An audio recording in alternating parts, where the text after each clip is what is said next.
Jehová sea con ustedes. Vamos a continuar con el tema que estamos tratando, y antes de continuar con esta parte de nuestro tema de la introducción al estudio de la Biblia, en lo que corresponde al canon, yo quiero, mis hermanos, preguntarles si tienen alguna pregunta, si tienen alguna duda, algún comentario, cualquier cosa que ustedes quieran comentar o decir. Adelante, mis hermanos.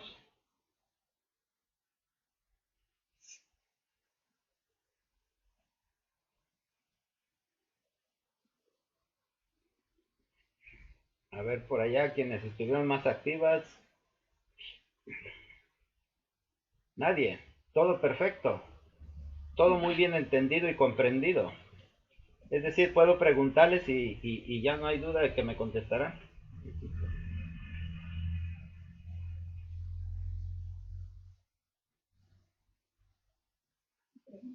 A ver, a quien está identificado como Galvez Gutiérrez, no sé si es Cristina, me parece. Mi hermana, ¿qué es el canon?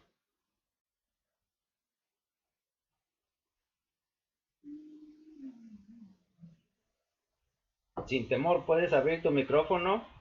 ¿Sí me escuchas?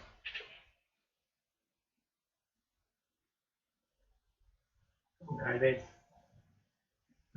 a la una, Alde Gutiérrez a las dos, H, Ausente, presente, ausente. falta, Falta. falta. A ver, recuerden que yo veo la lista de quiénes son las cuentas de que están presentes. No sé realmente quiénes están presentes. Mi hermana Betsabe Campos, ¿qué es el canon? Es Pablo. Abre tu micro, Pablo. Besabe no está presente. Gracias, mi hermano, pero quien haya usado su cuenta. Ya que abraste tu micrófono, mi hermano Pablo, ¿qué puedes ilustrarnos qué es el canon? Bueno, es de todo el Antiguo Testamento, ¿no? No. Alguien que le ayude. Mi hermano David Olayo.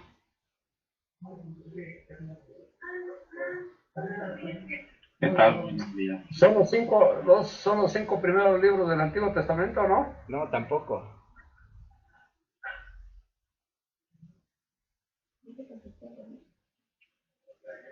Ah, qué caray, entonces estoy mal. No, estás bien, lo que pasa es que no te acuerdas de lo que dijimos. Por eso pregunté si había alguna duda, algún comentario. No es el conjunto de normas, preceptos Eso y es el principios con canon. que se rige la conducta humana. Así es, exacto, ese es el canon, de manera general. Bien, gracias. Bueno, vamos a dar una pequeña repasadita así ligeramente, como para entrar en materia. Y el canon, en términos generales, es una serie de políticas, normas, límites, etcétera, que se imponen en los sistemas y hasta en nuestra vida personal. Es decir, es una medida, de ahí procede la palabra canon. Y esto, mis hermanos, ¿por qué es tan importante? Y disculpen tal vez si soy algo incisivo en esto, pero miren, yo considero que esto es una de las partes más importantes que tenemos que entender de la Biblia. ¿Por qué razones? Yo considero que es lo más importante, porque esto es lo que va a darle formato.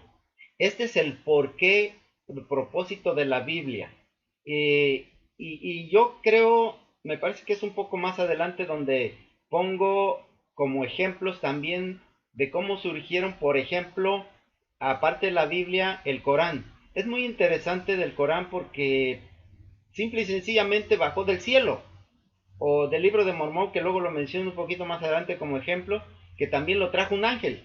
La Biblia no la trajo ningún ángel, ni bajó del cielo, ni fue inspiración, de pronto así se escribió milagrosamente. No, la Biblia se formó con mucho trabajo, con mucha dedicación, y eso es lo que lo hace maravilloso, y eso es lo más importante. No es ningún libro mágico, no es un mensaje divino, ni una epifanía que de pronto surgió. No, la Biblia es un trabajo de hombres dedicados y que realmente pusieron todo su amor.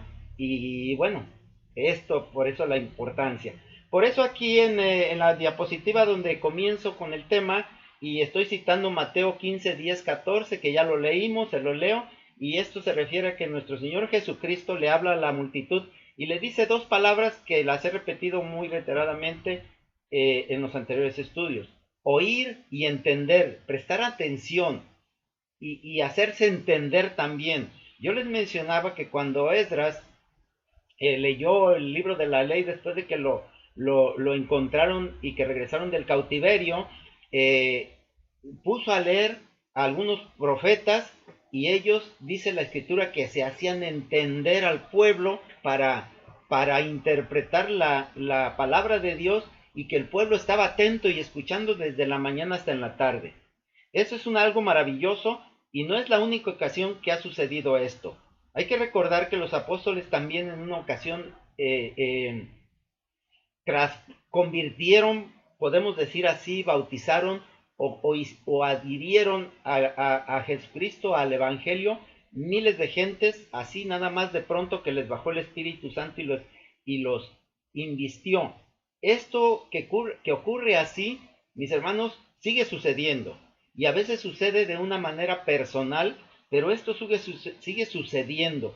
Pero este milagro, esto solamente va a suceder cuando se juntan estos dos elementos, que es que se dé a entender el que transmite el mensaje y que escuche y ponga atención quien lo recibe. Así que nuestro Señor Jesucristo les dice estas palabras: oíd y entended. No es lo que entra en la boca lo que contamina al hombre, sino lo que sale de la boca. Ya este tema, o más bien, este texto ha servido para muchos temas, sobre todo para definir exactamente qué es lo que nosotros transmitimos a los demás. Y dentro de nosotros podemos transmitir vida, esperanza, pero también muerte y desolación, dependiendo de qué nosotros hablamos.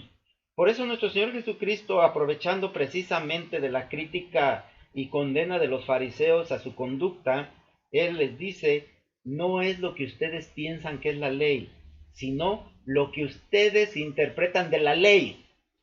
¿Sí?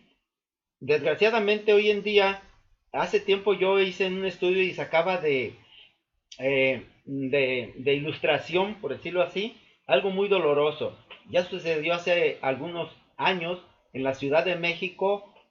Una señora, no sé si llamarle eso, le sacó los ojos a su hijo en el nombre de Dios, por decirlo de alguna manera, porque estaban, bueno, no quiero repetir eso porque es doloroso, pero esto sucedió precisamente cuando no se sabe o no se entiende el poder de la palabra de Dios.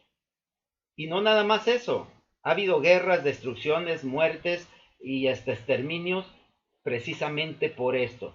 Por eso, mis hermanos, nos damos cuenta de lo importante que es entender cómo se formó la Biblia. No es cosa menor. Así que nuestro Señor Jesucristo les dice eso: lo que ustedes vayan a predicar, a decir, eso es o que edifica o que derrumba. Me gusta la oración de mi hermano Pablo cuando él pide en su oración que le dé nuestro Dios la capacidad de edificar y le evite el derrumbar, el destruir. Es hermoso eso realmente. Entonces, esto que nuestro Señor Jesucristo les dice a sus discípulos y a la multitud, a todos, eso es lo que les está diciendo. Y bueno, los discípulos le dicen: ¿sabe, Señor, que los fariseos se ofendieron cuando oyeron estas palabras? Fíjense nada más, mis hermanos, ¿no se les parece muy conocido esto hoy en día? Se sintieron ofendidos. Pero Él les dijo: toda planta que no plantó mi Padre Celestial será desarraigada. Es decir, todo aquello que no cumple la voluntad de Dios, es decir, que la corrompe, que no es, alguien decía, me parece mi hermana Polita, que no es de Cristo, que no es de Dios. Bueno, el no ser de Cristo, no ser de Dios, es ser anticristo, es ser antidios, es ser ateo. Es decir, es negar a nuestro Dios ante los hombres. Y eso es destrucción para ese hombre. Por eso dice que será desarraigado, destruido. Y entonces Él les dice, miren, no se preocupen por ellos, pero yo creo que a final de cuentas sí habría que preocuparnos, no tal vez por ellos, pero sí por nosotros mismos. Cuando les dice, son ciegos guías de ciegos. Si el ciego guía al ciego, ambos caerán en el hoyo. Fíjense, mis hermanos, si nosotros no ponemos atención a la palabra de nuestro Dios, la corrompemos tal vez con nuestras propias miedos, temores, envidias, no sé, cualquier cosa que muchas personas lo han hecho. Y bueno, eso los está condenando, obviamente. El problema no es que se condenen, es su responsabilidad. El problema es que a veces arrastran a otras personas. Eso es lo malo. ¿Y qué culpa tienen? Vemos entonces la grande responsabilidad del por qué, pues, hago tanto énfasis en esto. Decía aquí el que sigue que la religión es un sistema de creencias, costumbres y símbolos establecidos en torno a una idea de la divinidad o de lo sagrado. Las religiones son doctrinas constituidas por un conjunto de principios, creencias y prácticas sobre cuestiones de tipo existencial, moral y espiritual.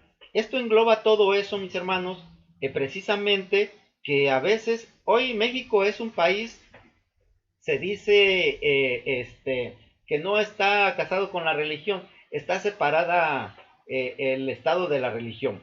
Pero la verdad es que toda nuestra vida ha de estar regida por la religión, por nuestra relación con nuestro Dios. No hay otra manera. Somos de Él, Él nos hizo, Él nos sostiene, Él nos creó y Él nos dará vida o muerte. Así que no podemos separarlo. Así que no puede estar nuestra vida ajena y en todo momento, en todos nuestros actos ha de estar presente siempre este espíritu religioso. Pero ese espíritu religioso también lleva, y yo les comentaba que todas las religiones en general básicamente tienen estos dos elementos, que son la superstición y la idolatría.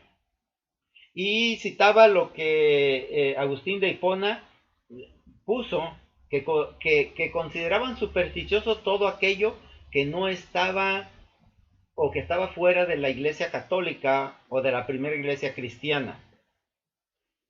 Y en general, pero yo les ampliaba esto hasta la actualidad, y en que nosotros decimos que todos los que no están de acuerdo con nosotros pues son supersticiosos o son idólatras.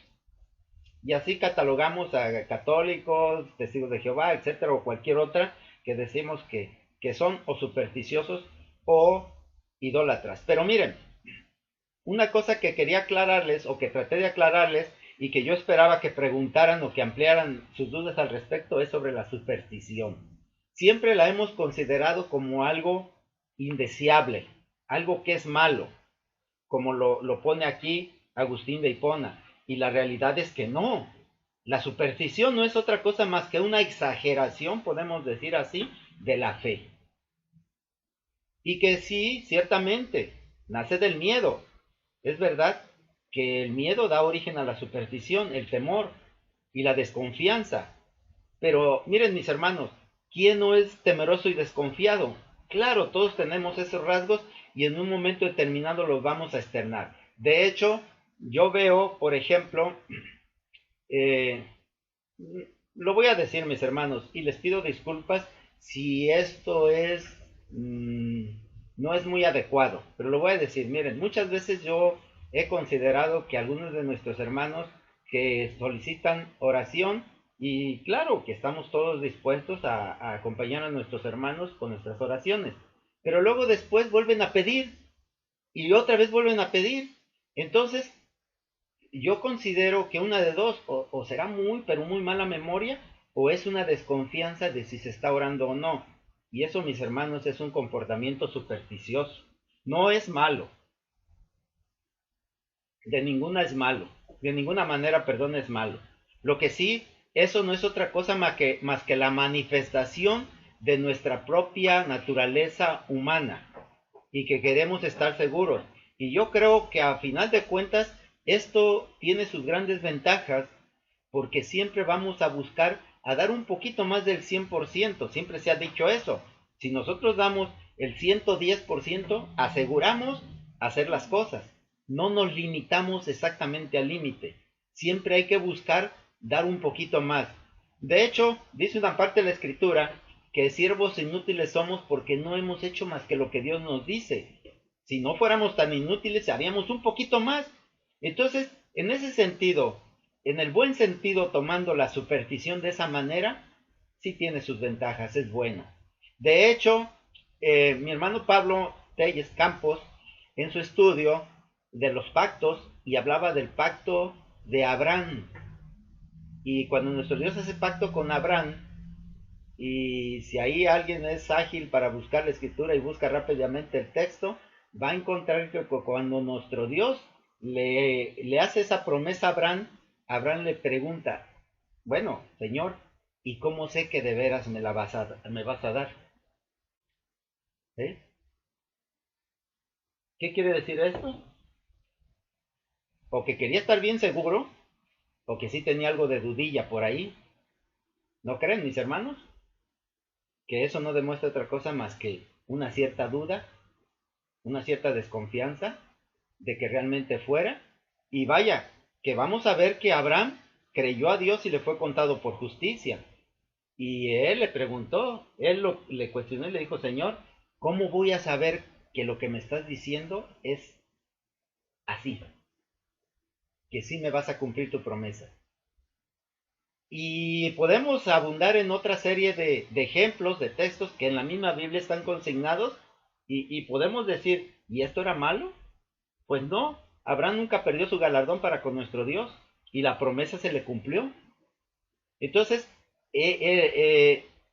sí, ciertamente, si nosotros caemos a un exceso, a un extremo, puede esto caer mal. Como dice Agustín de Hipona, cae en la idolatría. Y entonces nosotros, por ejemplo, precisamente uno de los problemas que tiene la Iglesia Católica y que no le aclaran a sus feligreses es que está bien que consideren a las personas que llevaron una vida justa, recta y son ejemplo, pero no al grado de llegar a la adoración. Ese es solamente para con nuestro Dios. Sin embargo, pues no se lo aclaran, las dejan ahí y eso es lo que está mal. Y entonces esa superstición lleva a esa idolatría y ahí es donde se corrompe esto. Por eso, cuando hablamos del canon, como está aquí, conjunto de normas, preceptos o principios con que se rige la conducta humana, un movimiento artístico, una determinada actividad, etcétera, muchas cosas, sistemas y las mismas personas, o un modelo o prototipo que tiene las características perfectas, vamos a decir. Eso es.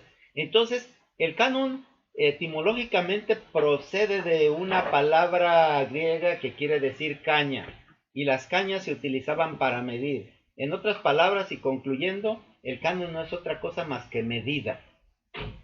Y la medida también tiene sus límites. Entonces, esos límites que nosotros podemos poner, en todos los sistemas están. Por ejemplo, yo les puedo hablar de la libertad. Y hablaba también de eso. La libertad, en otros estudios ya recordarán que se ha hablado sobre este tema, pero también se menciona algo, un concepto paralelo y derivado del mismo, que es el libertinaje. Y yo quisiera preguntarle a mi hermana Erika Guzmán, ¿qué diferencia hay entre libertad y libertinaje?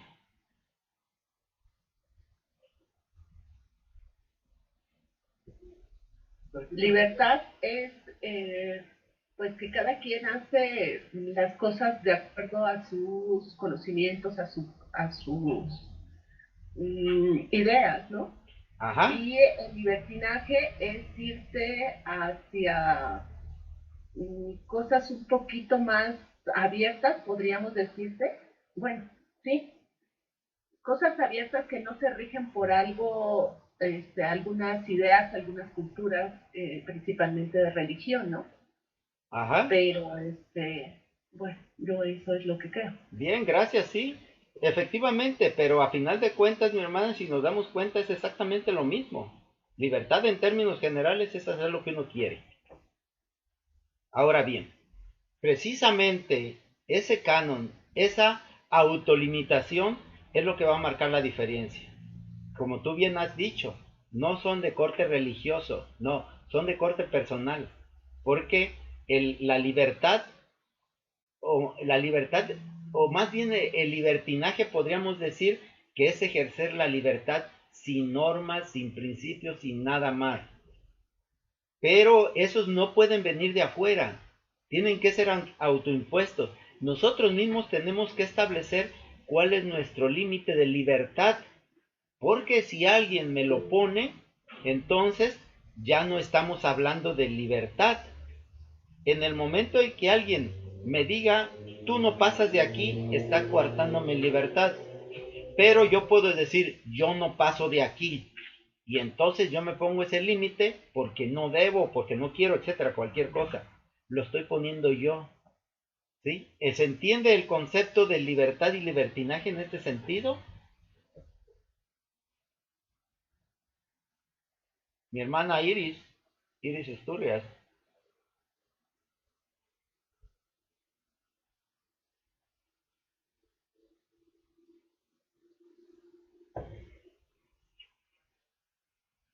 A ver, ayuda a mi hermana. El micrófono. No le da el micrófono. A ver, mi hermana Meche.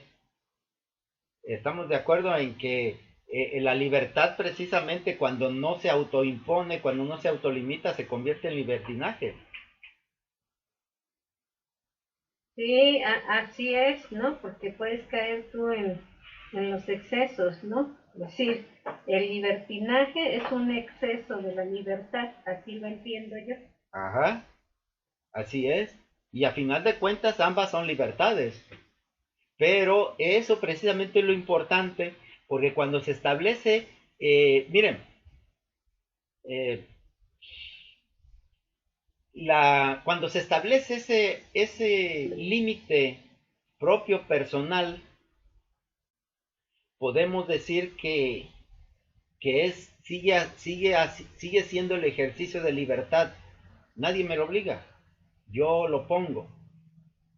Dice nuestro Señor Jesucristo, a mí nadie me quita la vida, yo la pongo.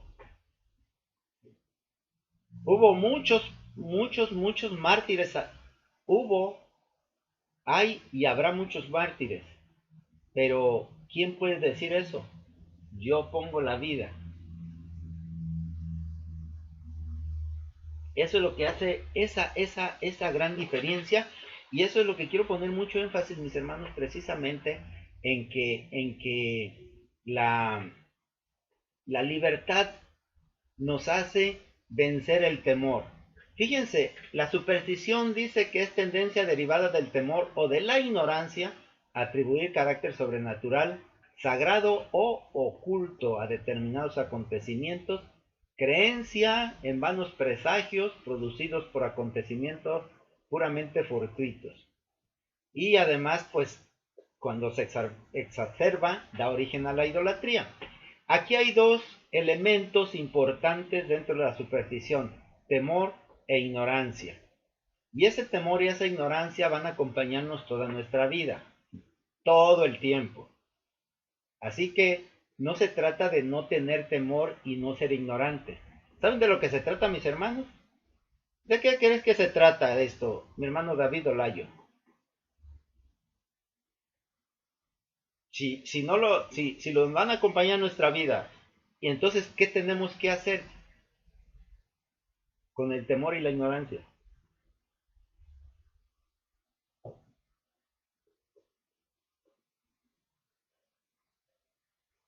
Pues tenemos que respetar todas nuestras normas, ¿no? Por lo que viene siendo todo lo que es, resumido todo el canon, lo que son todas las normas, pues tenemos que llevar a cabo conforme a nosotros queramos, ¿no?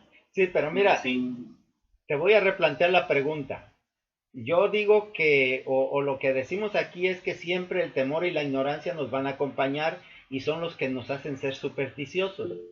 Entonces, ¿cómo le haces tú para no ser supersticioso? ¿Qué tienes que hacer? Pues leer, saber de lo que, Así a es. lo que voy. Eso quiere decir que tienes que vencer el temor y la ignorancia. No te los vas a quitar. Son parte de nuestra vida. Se trata de vencerlos. Y la ignorancia se vence como estudiando. Y el temor, pues siendo valiente, osado y arriesgado. Y tener fe. La fe es lo que ayuda a vencer el temor. Adelante, está primero mi hermana Polita.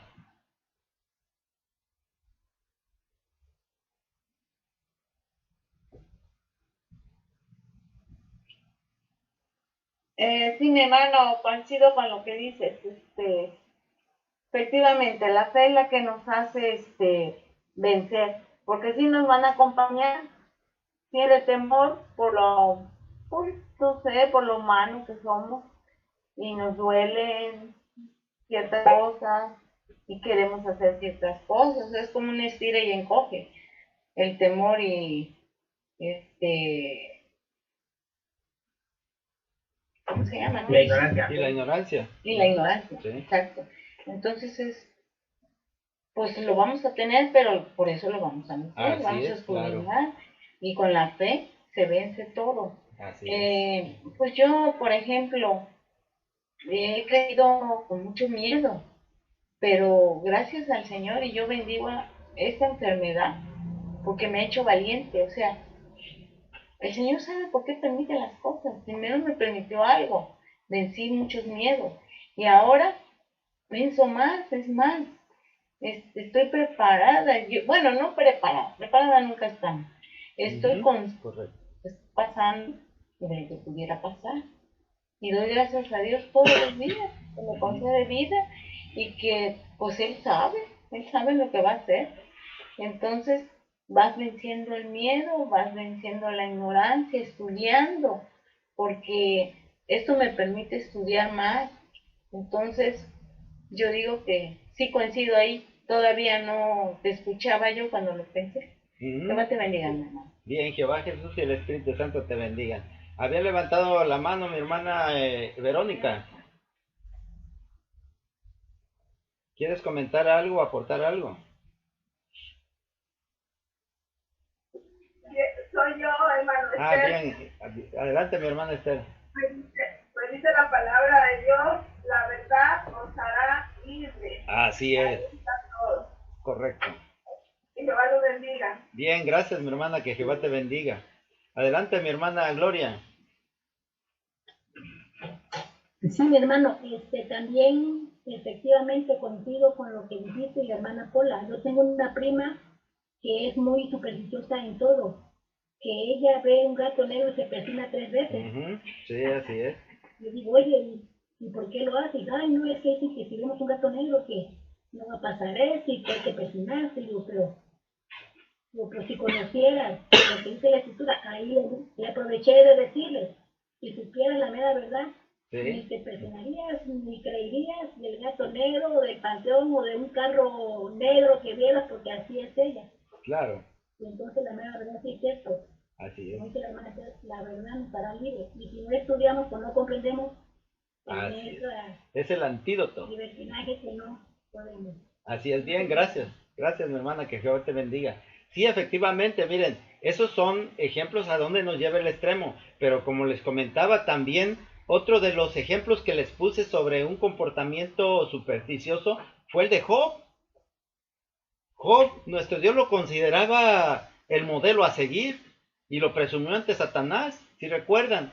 Sin embargo, Job todos los días se levantaba y decía, bueno, voy a hacer ayuno, oración o sacrificio por si las dudas, por si mis hijos o yo cometí alguna falta para subsanarla.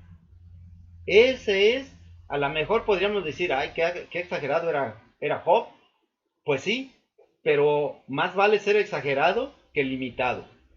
La verdad, ese es el lado positivo de la superstición. De hecho, el apóstol Pablo le dice a los griegos, un momentito, Saúl, le dice a los griegos cuando va ahí a Atenas y les dice, yo he encontrado que ustedes son muy supersticiosos porque tienen un altar al Dios no conocido y es el que yo les vengo a predicar. ¿Ya ven? ¿Hacia dónde lleva también la superstición? Tal vez ellos no lo conocían, pero ya adoraban a Dios. Sí, adelante, Saúl.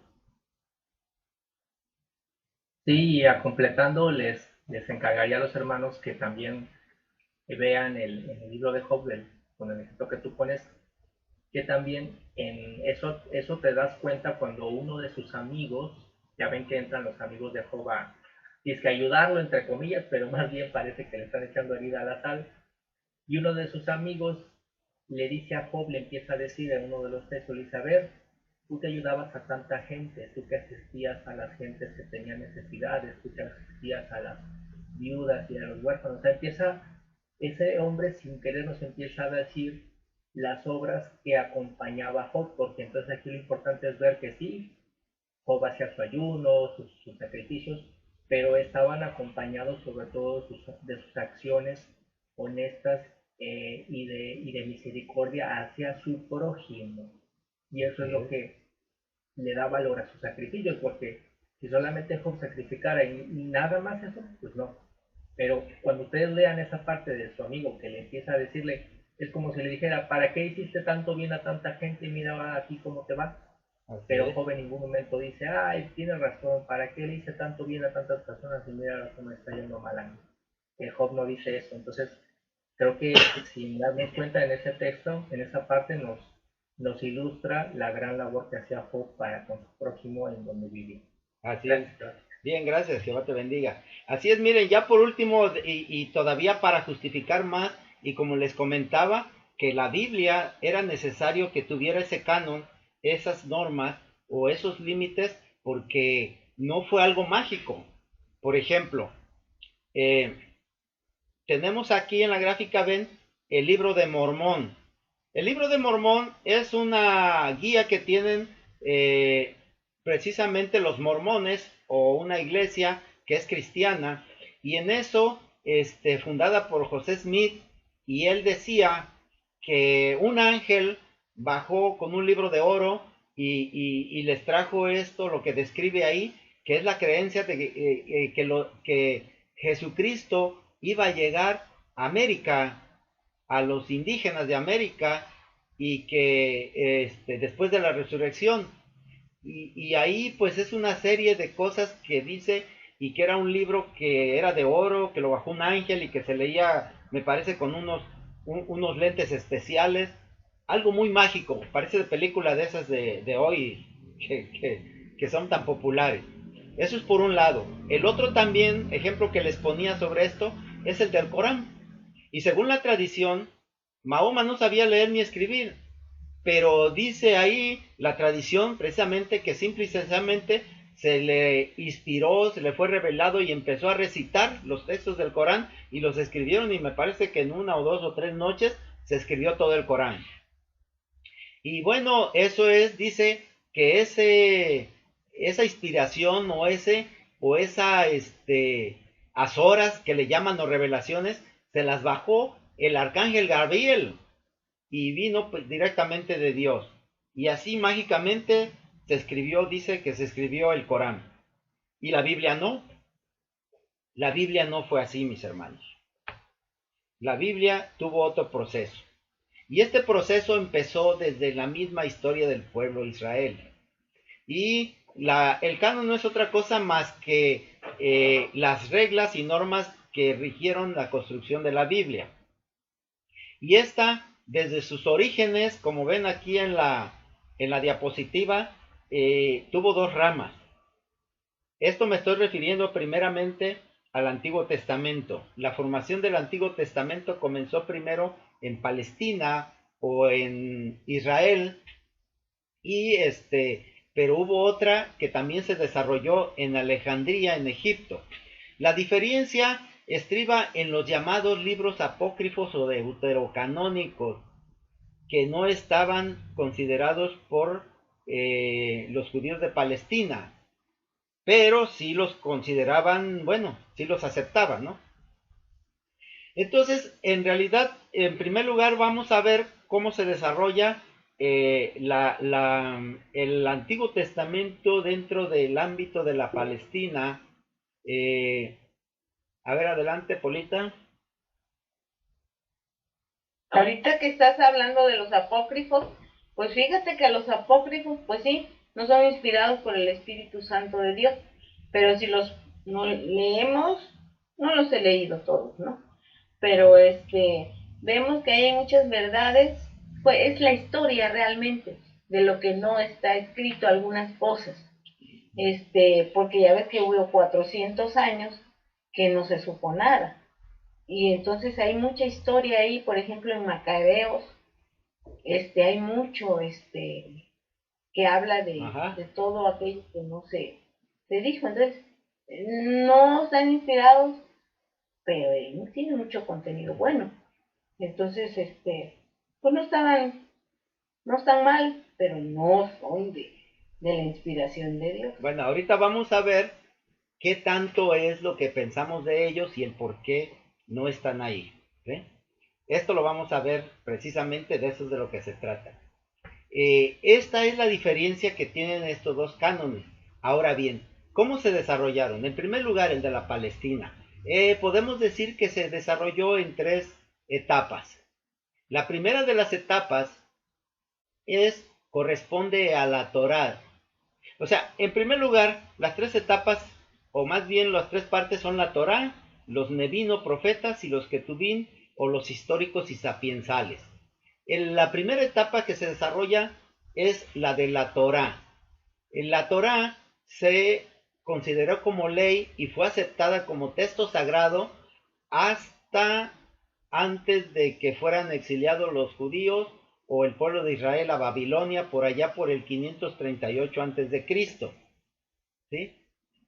Y estuvo vigente hasta que se separaron, lo que se le conoce como el cisma samaritano, que se separaron las tribus, las del norte y las del sur, es decir, Israel y Samaria. No me voy a detener en explicar esto porque pues se llevaría mucho tiempo y pueden irlo investigando. Esto sucedió por ahí hacia el 300 antes de Cristo, es decir, hay un periodo de 200 años aproximadamente en el que únicamente existía la ley, es decir, la Torá. Y era, pues era reconocida solamente como la ley, y la reconocían también los samaritanos.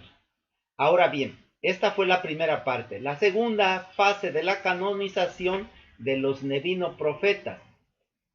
Y esto sucedió porque se empezaron, lo que los profetas estaban diciendo de la palabra de Dios se fue recopilando y se estuvo recopilando y esto sucedió hasta por ahí del 200 antes de Jesucristo, es decir, unos 100 años más después de que se consideraba solamente la Torá como el Antiguo Testamento, se incorporaron los profetas. Esta es la segunda parte. La tercera fase es que en estos periodos de tiempo ya había otros libros que se utilizaban para el culto y el estudio.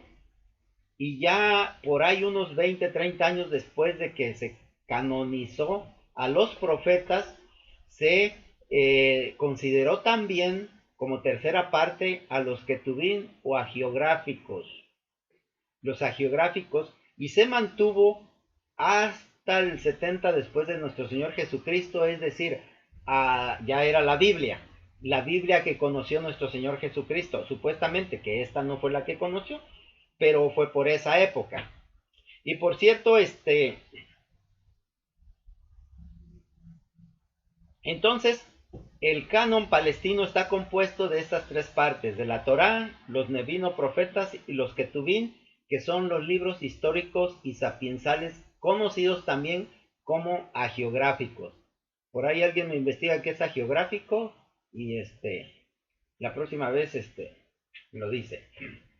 Y bueno, ya esto por el siglo I después de Cristo, ya se había determinado esto. A ver, adelante mi hermana Verónica.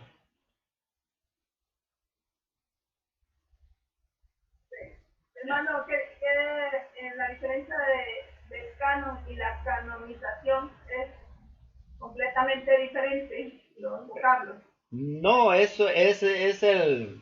Bueno, no soy muy experto en lingüística, pero de canon viene canonización. Ajá. Es la aplicación del canon. Pero cuando los hacen santos, dicen que los canonizan, ¿no? O sea, que hacen la canonización en otras. Sí, efectivamente. Eso es interesante.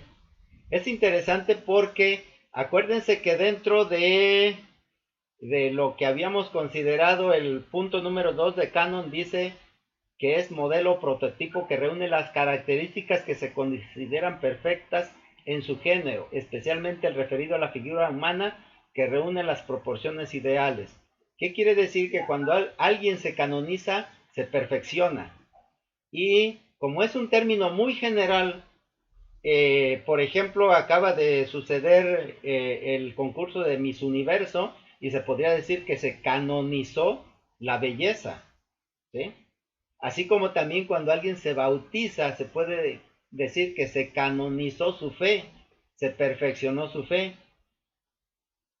En este caso, en este caso, cuando ya se considera sagrada estas fases de los libros o esta Biblia compuesta por estos tres elementos, cuando se considera perfecta, se canonizó, ya tiene la medida perfecta, ya tiene las normas exactas.